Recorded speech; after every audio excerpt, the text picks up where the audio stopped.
The 3 hidden truths that your dating history can reveal about you. What's up, y'all? As a mental muscle coach, you know why we're here. And by the way, it's a Friday night. If you happen to be listening to this instead of being out doing whatever the fuck, you're a real MVP. So without further ado, let's get into it. Let's go. The first thing that we need to understand is our relationships, and not only just the intimate romantic ones, but our familial relationships, our best friend or close friend relationships. These are so integral to our self-awareness and self-inquiry journey, because it's like we need a reference point. In the same way that when I hold my cats up to the mirror, because this is something that entertains me, I'll hold them up to the mirror because I think to myself, like, yo, do you know what you look like? Like, you've got paws, but like, do you know what your face looks like? Like, do you know that you're a cat? Like, that you're actually in this bitch as a cat, And so I'll put them up next to the mirror. Why? Because that mirror is the reference point they need in order to see certain aspects of themselves. So in the same way, relationships work that way, because we can learn so much about ourselves by, observing our past experiences, by, just sitting there and meditating and kind of having self-inquiry with ourselves about ourselves.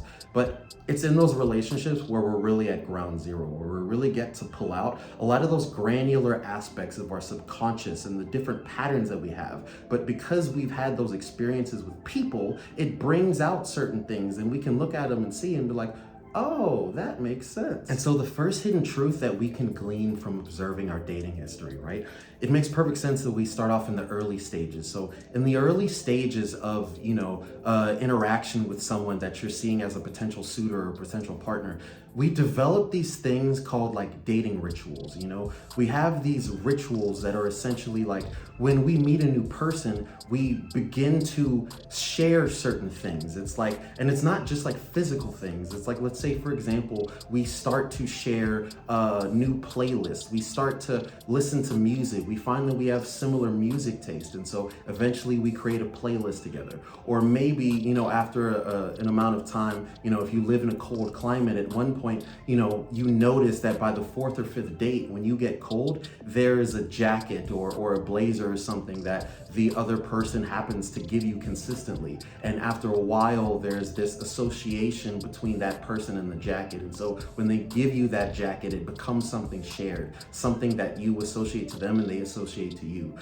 Perhaps after even more time, let's say when you start spending the night over at that person's house and now they leave a drawer empty for you. Now there's a shared drawer, and so essentially what this is saying is when we have these rituals, these things that we do repetitively, over time, it creates these shared senses of meaning, these shared points of connection. And they can be locations, they can be objects, like I said, they can be something like music. And so we glean from this something really valuable, because when we look over the course of our relational history, or our dating history rather, it's like, the perfect way that I can relate this is think about your doctor having your medical history. When they have that file where it's like all of the times that you've gone to the office and they've taken a look at, when you got your blood pressure checked, what issues arose, 2 years ago, what have you. When they look at that file, at that medical file to see your medical history, it gives them a deep understanding of what has happened in the past. And it also gives them an understanding of your biological patterns, the patterns of why you might have come to the hospital or why you might have gotten check-ins. And so when you look at that entire historical context, it begins to create this image, it begins to create this story of your health for your doctor. And so based upon that history and that story, they can utilize that to not only have a deeper understanding of who and what you are right now in this moment, but they can also strategize and prepare for the future. And so relating that to these dating rituals, we can come to understand, or rather we can come to ask the questions of, number one, which are the rituals that resonated most with me? You might find that some of the quickest connections that you made where you said to yourself, oh, this person, and this person, for some reason, we just hit it off really well. It was like, it was so easy for us to get in contact and get in touch and really resonate with one another. And we find that, oh, wait a minute, what's interesting? With those 3 particular dates, they really clicked with my music taste. Like I found that music was a meaningful connection point for us. And you might glean from that, oh snap, okay, so maybe the music element, the music connection, when I connect with someone, when music is able to become an aspect of our dating ritual, that can be a core area of resonance for me, that creates deeper connection, that auditory association is powerful for me. That's something you can take away from it. And so ultimately, as a little closing for this point one, this first hidden truth is, what are the rituals that I've had in my relationships that didn't kick off, or my dates or dating suitors that didn't kick off? You know, what are the areas that we resonated in? Maybe those weren't as important for me, but what are the areas where we were able to create a meaningful ritual, where I felt this deeper level of connection? What do I glean from that? And how can I use that going forward? And what can I use from that to learn about myself? The second hidden truth that you can glean from your dating history is actually in relation to your parents. You know, the first hidden truth had to do with the early stages. What about the middle to late stages? What about when you guys are really getting to meet each other on a deeper level, where you're really getting to see each other's vulnerability? You're really getting to see each other's expressions of, whether it be trauma or expressions of insecurity. You know, it's like those really vulnerable aspects of us are beginning to be revealed, because as much as we like to put our best foot forward relationally, you know, those deeper aspects that we don't necessarily reveal to people we're not that close to,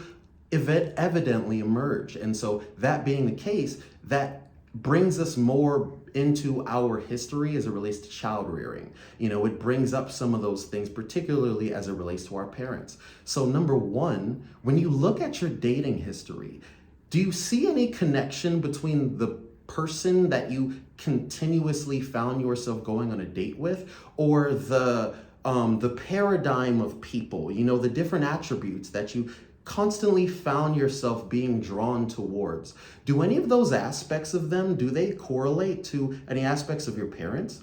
You know, perfect example, if you were to say, I had an amazing relationship with my mom, but my relationship with my dad might have been subpar, you know, and you might actually feel yourself with resentment towards your dad, you know, or vice versa towards your mom, you know, either way. And then you start to look at a lot of the men that you would date that often didn't go successfully, but maybe you just found yourself being more interested in that particular paradigm of guy or girl, as opposed to another paradigm where you're like, man, they were a great guy. The resume, everything checked out. But for some reason, no, I just kind of see them as a friend.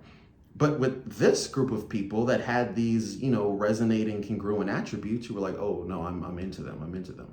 You know, do they relate to your parents in any way? You know, either one, that is showing potentially that there are aspects of our either our relationship with our parents and or how we perceived our parents' relationship. And so let me start with the first one, you know, how we perceived our parents, you know, in our relationship with our parents. If we had healthy attachment with both of our parents, you know, that's often going to be reflected positively in our relationships. But then at the same point, you know, maybe there was such healthy attachment, but also there was such a fulfilling of needs. There was such a fulfilling of desires and pursuits as it relates to the parent. Like maybe they spoiled you blind, you know, that could manifest negatively in your relationships. And so then you can say, oh, I noticed that I have an intense level of expectation. Maybe what you glean isn't from the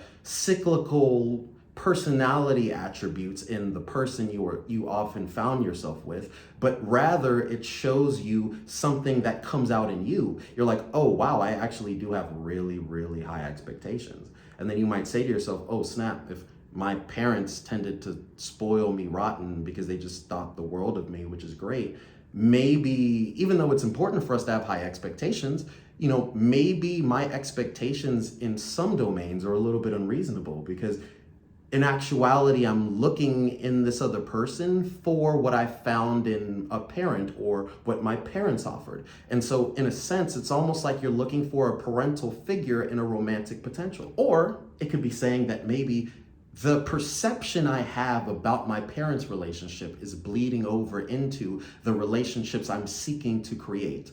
Maybe in your parents' relationship, you have the perception, because remember, this might not be true. This is just you subjectively interpreting what happened in your parents' relationship. Maybe one of your parents was extremely giving, and the other one was very narcissistic and controlling and manipulative to a degree. And so you could see that maybe there was an uneven exchange of power between the two parents. And so from that, you develop the mindset that, hey, you take it to the extreme and you say, hey, being too giving is a danger. So you know what? I'm going to adorn this almost stonewalling level of self-confidence and unwavering, unmoving power, where I'm not going to give myself away, because I observed in my parents' relationship that when the one parent gave themselves away, which they often did, it resulted in them experiencing pain and an insufficient level of connection with the other parent.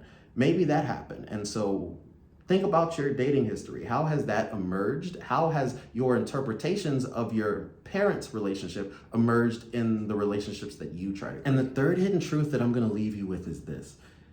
You can glean from your dating history how you relate to failure in your life. And now this is one of the most important things that we can take from this, in my opinion. Excuse me. Because of the fact that when we identify that, and this is actually something called attribution theory, is that when we identify how we correlate success and failure to our behaviors in life. In other words, when we look back at our successes or the things that we perceived as successes, and we look back to the things that we perceived as failures, however we interpret those successes and failures respectively, and how we interpret those successes and failures related to our behavior, that will massively impact our behavior going forward. If we feel like that, for example, I was really bad in school, and I was really bad in school because of the fact that I was dumb. Now, if you start to take another endeavor later in life, let's say you're trying to get, a certification in something and you have to take an exam. Now, how well are you going to study for that exam? If you perceive that you're dumb, maybe you give up before you even get to the test because you say, I'm dumb. I'm not going to be able to do this. This is going to be too hard. Whereas if you say that, oh, I was trash in school back in high school, but the reason was because I didn't try very hard. I mean, I didn't really give a shit, but I got it going on. I got the smarts, my IQ was crazy. If you have that mentality, then when you have that certification and now it's something that you identify you need to advance your career, you might dive into that shit. You might study your ass off and kill that because you have this attribution. You've attributed a different element or a different aspect of you to why you succeeded or why you failed respectively. So the question I want to leave you with is, seeing as in your dating history, there's obviously going to be a lot of experiences that you interpret as failures because obviously, you went from dating option to dating option. A lot of you or some of you might be with, one of the first people you ended up dating, but for the majority of us, that's not the case. Number one, how do you interpret failure? What do you see as a failure? Did you see it as a failure because you guys broke up? Do you see it as a failure because you wanted the relationship to go on and it didn't? Or do you see it as a failure if you don't make the right decision to benefit your future? You see the difference between those two? How do you define failure in dating and in relationship? But then secondly, how do you interpret the relationship between that failure and your worthiness?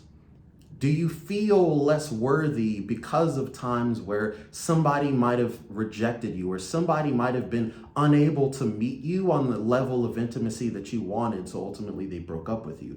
Do you see that as an attack to your worthiness? What's the interpretation there? When we stop and analyze, how do we relate to failure in our relationships? It can let us know where our shackles are. It can let us know where we can release the shackle so that we can enter into a higher level of receptivity for high quality relationship. And those are the 3 hidden truths that you can glean from looking at your dating history. It's Mental Muscle Coach, y'all. Love you. Peace.